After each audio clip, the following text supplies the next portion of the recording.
Bonjour et bienvenue. Les autorités sanitaires alertent sur une probable deuxième vague du coronavirus dans notre pays, notamment dans la ville de Kinshasa, dans certaines provinces à travers les territoires nationaux. Est-ce une vraie fausse alerte? Est-ce que c'est du copier-coller par rapport à ce qui se passe actuellement en Occident? Beaucoup de pays européens, oui, ont reconfiné. Les États-Unis sont en alerte rouge en ces moments après cette campagne électorale. Sur ce plateau, pour en parler avec nous, Dr Michel Mouvoudi, il est expert en santé publique, membre de l'équipe de Riposte, surtout auteur d'un livre important, à Paris il n'y a pas si longtemps, 100 questions-réponses pour comprendre la Covid-19. Docteur, bienvenue. Merci beaucoup, Monsieur Crispin. Toujours un plaisir d'être sur votre plateau. Le plaisir est partagé. Merci d'être là, docteur. Oui. Alors, en Occident, notamment en Europe, on reconfine. Au Congo-Kinshasa, les autorités s'agitent. Et pourquoi cette agitation? En fait, ce n'est pas une agitation, mais je crois que c'est une prise de conscience tout à fait motivée. Lorsque vous regardez les chiffres depuis pratiquement le début du mois de novembre, rappelez-vous, M. Crispin, que déjà vers fin septembre, on annonçait une très bonne évolution de la riposte contre le coronavirus en République démocratique du Congo. Parce qu'en fait, on avait moins de 50 cas par jour, on avait un taux de positivité qui allait déjà autour de 10% et même moins que ça. Et on était très contents en se disant que voilà, ce qu'on a fait, ces efforts fournis ont donné des résultats et il faudra maintenir pour justement arriver à ce que la population soit productive. Surtout que vous vous rappelez que lorsque le chef de l'État a levé l'état d'urgence, un certain nombre de mesures avaient été dictées pour maintenir cet effort-là. Alors, je vais revenir sur ce qu'on a constaté en tant que technicien, parce que c'est notre rôle justement de pouvoir alerter quand ça ne marche pas. Mais la vérité, c'est qu'en fait, depuis le début du mois de novembre, on constate encore une fois de plus un départ en croissance du nombre de cas. Donc, pour prendre les chiffres les plus récents, on commence déjà à dépasser les plus de 100 cas par jour. Récemment, on a eu 121 cas. Justement, quand vous regardez non sur l'ensemble du pays, on est autour de 100 cas, 120. Je prends les récents chiffres, on est autour de 121 cas qu'on a eu le jour. C'est beaucoup, alors qu'on était jadis à 20, 10 cas, 20, 30 cas. Et donc, cette tendance devrait très vite nous faire interpeller. Donc, d'autant plus déjà que nous sommes dans un monde secoué par la pandémie. Il y a d'autres pays auxquels nous sommes connectés qui continuent jusqu'aujourd'hui à notifier des milliers de cas.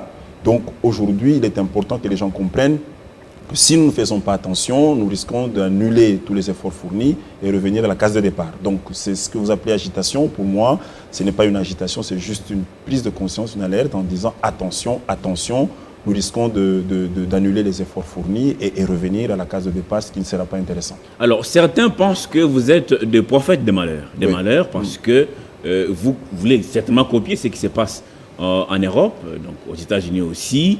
Et certains pays commencent à reconfiner ici. Vous commencez à alerter petit à petit, peut-être pour préparer l'opinion à un autre confinement, alors que certains officiels, on les voit souvent à la télévision dans des photos, ne respectent pas ces gestes barrières, le port de masques, la distanciation sociale des mètres. Bon, on ne sent pas ça. Est-ce que ce n'est pas quelque chose de préparé pour arriver à reconfiner encore une fois la population? Je pense que vous savez regarder les chiffres. Lorsque la situation était dans le bon sens, on l'a mentionné. D'accord? Et lorsque la situation ne marche pas, nous sommes censés le dire. Et vous suivez les statistiques publiées par le secrétariat technique, vous vous rendez tout de suite compte à partir des analyses qui sont faites, qu'en fait, on commence à voir une courbe qui monte. Ça, c'est le premier élément. Depuis toujours, même depuis que le chef de l'État a déclaré la fin de l'état d'urgence, il avait dit certainement que ça ne signifie pas la fin du coronavirus. Exactement. Mais depuis toujours, la population n'a jamais respecté ces gestes barrières. J'y arrive. Pourquoi seulement maintenant que l'Europe est agitée et que chez nous, on parle de la courbe qui remonte? Je suis en train de répondre à votre question de manière structurée pour que la population me comprenne. C'est d'abord, nous tablons sous les données statistiques qui sont validées par l'OMS et ces données montrent justement une reprise de la pandémie. D'accord? On sent que l'on commence encore à aller plus haut. Ça, c'est le premier élément. Le deuxième élément, c'est que les gens doivent comprendre que lorsqu'on a commencé à avoir une bonne évolution, c'est comme quand vous allez voir un médecin, M. Crispin, il vous dit votre santé commence à s'améliorer. D'accord? Ça veut dire que vous devez maintenir un certain nombre de prescrits pour maintenir cette bonne santé-là. Et rappelez-vous, on a insisté, on a cessé d'en parler. Il faut continuer à respecter les mesures barrières pour éviter la chaîne de transmission, pour casser la propagation du virus. Malheureusement, vous l'avez constaté, comme nous, qu'en fait, depuis qu'on a levé cet état d'urgence, il n'y a pas eu de mesures d'application, de ce qui a été donné comme voie à suivre. Rappelez-vous ce que j'avais expliqué l'autre fois quand vous m'avez reçu ici en disant, une chose c'est d'élever l'état d'urgence, une autre c'est de dire, voilà ce qu'il faut faire. Il faut checker au niveau des groupes, il faut justement observer la distanciation. On avait demandé par exemple que certaines pratiques liées par exemple à l'enterrement soient simplifiées. Aujourd'hui, ce n'est pas le cas. Donc il y a une responsabilité majeure à la fois de la population, je crois que c'est très important. Rappelez-vous que chaque fois que nous avons eu des réussites dans ce pays, ça a été aussi l'implication de la population, mais aussi du pouvoir public à veiller à ce que là où les mesures ne sont pas appliquées, qu'on sanctionne. Vous arrivez dans une boîte de nuit, vous arrivez dans une église, vous arrivez dans un supermarché, vous vous rendez compte que les prescrits ne sont pas respectés, il appartient au pouvoir de fermer et de dire, monsieur, vous ne pouvez pas continuer à recevoir les gens dans ces conditions. Mais docteur, comment la population peut respecter ces mesures quand elle voit les officiels, ceux qui sont censés représenter la loi, ne pas porter les masques? Il y a eu même cette photo qui avait fait polémique sur la toile, on a vu docteur Mouyembe dans la salle de plénière, aux côtés d'un parlementaire sans masque. Hein. Oui, alors je veux vous dire, cette photo, c'était un montage. Je crois que vous avez vu la photo après. Ouais. Les gens savent monter des photos. On prend ta tête, on mixe sur un corps, et puis après on dit, écoutez, c'est comme ça, il n'a pas de masque. Mais non, c'est vrai, vous avez vu après qu'on a démontré que c'était justement une manipulation. Mais ça, c'est pas le problème. Mais ce qu'il faut comprendre, monsieur Crispin, c'est quoi? C'est que l'exemple doit venir d'en haut. Et moi, je suis médecin, je dois le dire. Je suis médecin de santé publique. Pour moi, il faut d'abord, et là c'est un message que je lance à toutes ces autorités, en leur disant que l'exemple vient d'en haut. Il faudra justement que nous, qui avons l'oreille, les yeux de la population, puissions montrer que nous sommes conscients de ce qui se passe maintenant. Parce que si nous allons encore dans un confinement, ça va être très douloureux sur le plan social, économique et sanitaire. Il faut que les gens comprennent. Et ce n'est pas exclu, parce que si justement on voit que la situation se détériore, on va y arriver. Donc, pour moi, il faut que les autorités qui doivent donner l'exemple donnent cet exemple-là, et le bon.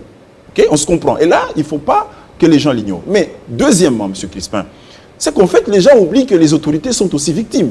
Dans ce pays, ceux qui ont eu le coronavirus, ce n'était pas que le petit peuple, c'était aussi des ministres, c'était des députés. Moi, je suis soignant, je peux vous dire la vérité. Parmi mes malades, il y a des personnes que je respecte beaucoup qui sont autorités dans ce pays. Donc, ce n'est pas parce que votre pasteur est en train de commettre le péché que vous, fidèles de l'Église, vous devez imiter le pasteur.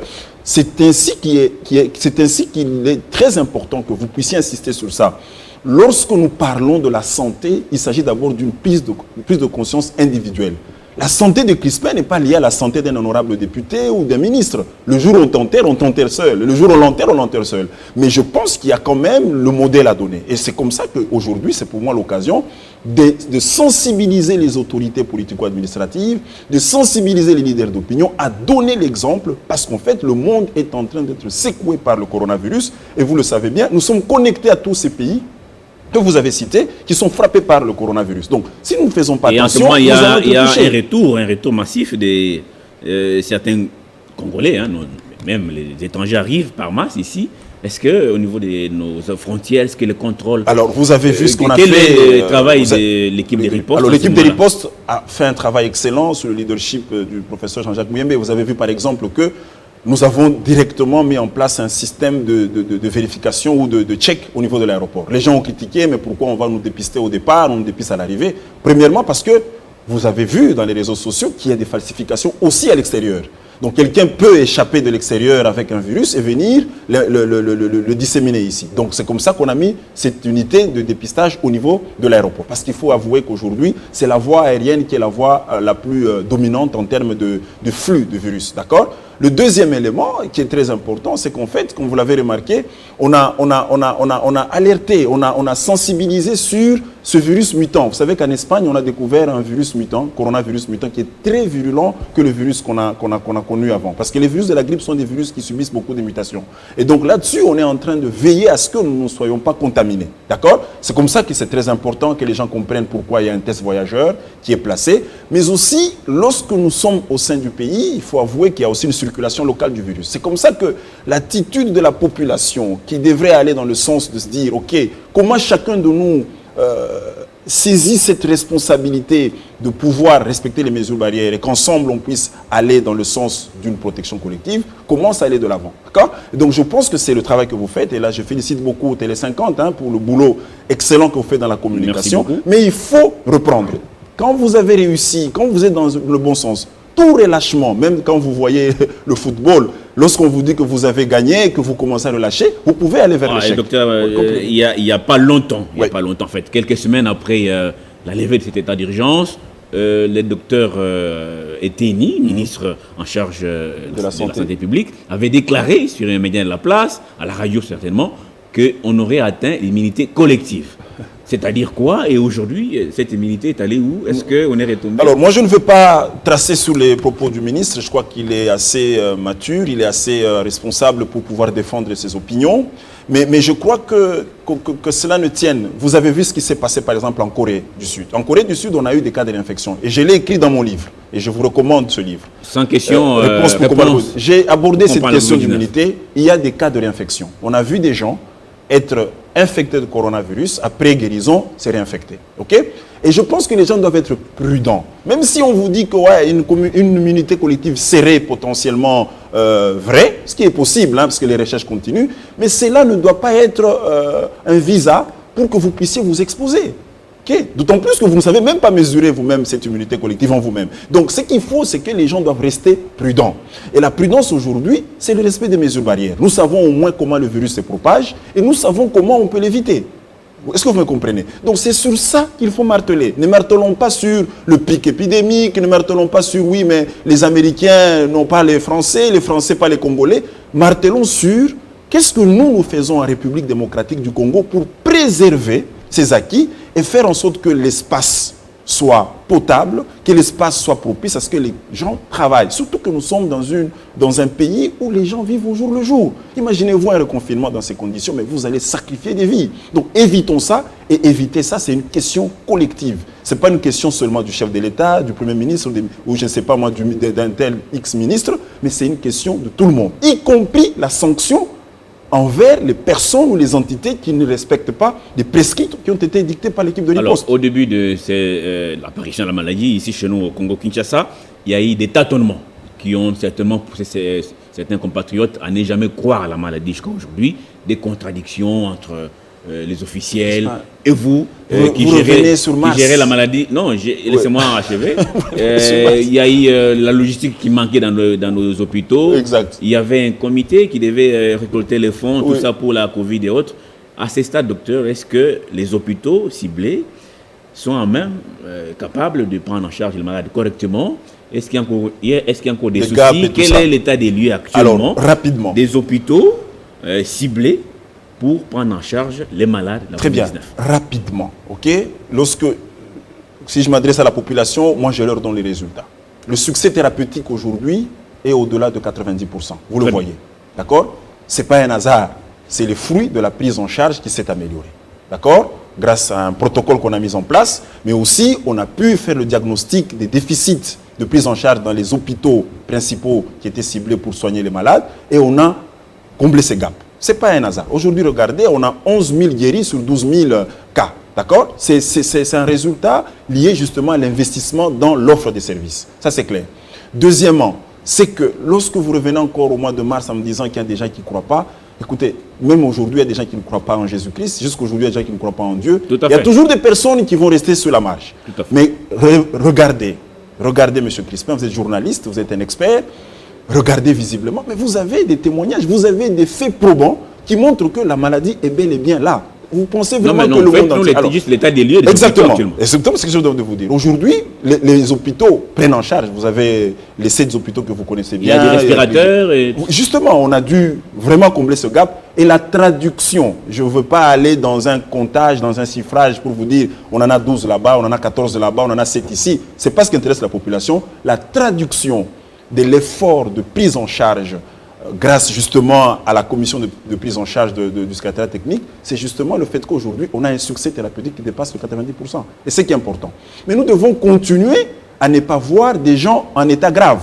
Notre souci, c'est d'éviter justement que les gens puissent aller dans des formes graves qui les amènent à la mort. Alors, qu'est-ce qu'on a fait?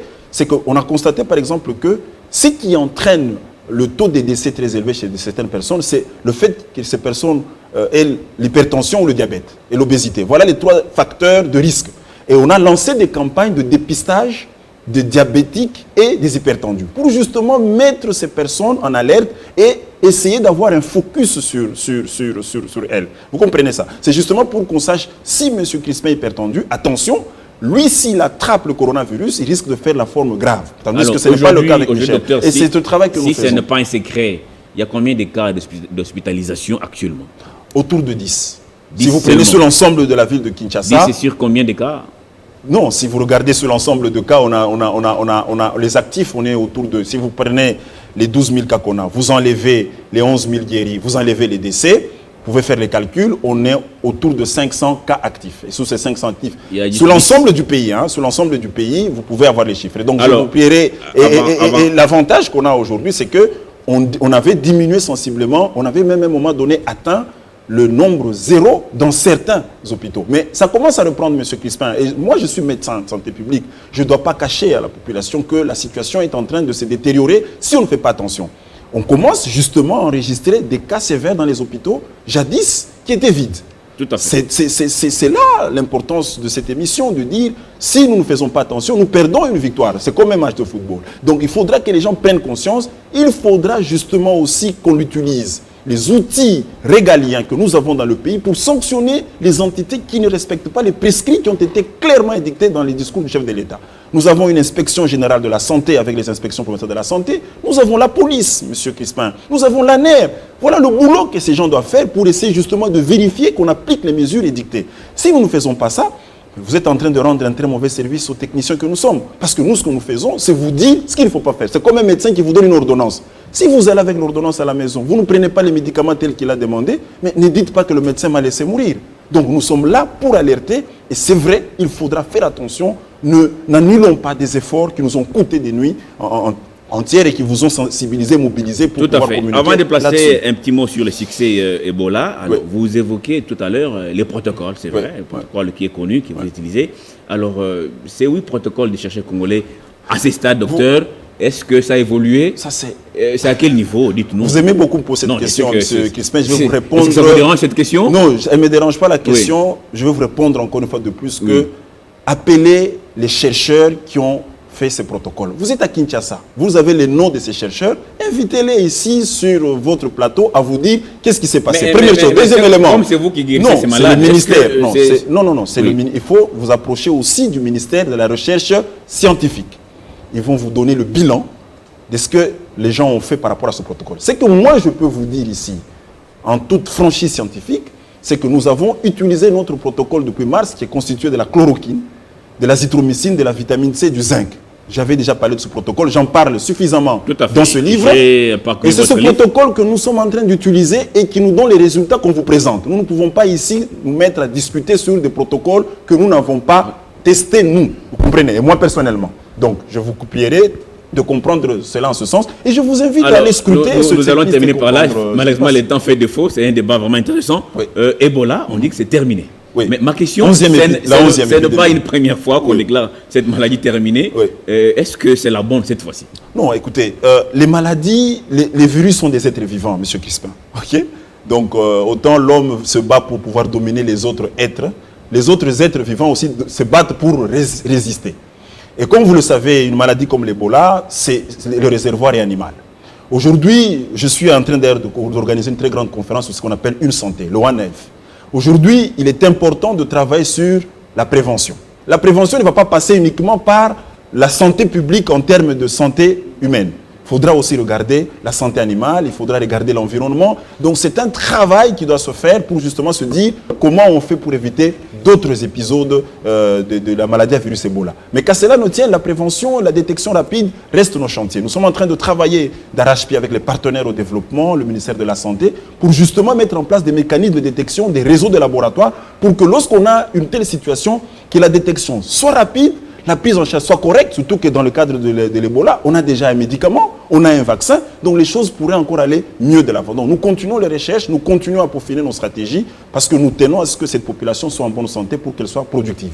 Merci beaucoup Michel Mouvoudi, vous êtes médecin, expert en santé publique, membre de l'équipe de Riposte, surtout auteur de 100 questions-réponses pour comprendre le Covid-19. Merci d'avoir été le nôtre. Merci M. Crispin. Merci à vous qui nous avez suivis de partout à travers le monde. Restez branchés sur Télé 50 pour la suite de nos programmes. Au revoir.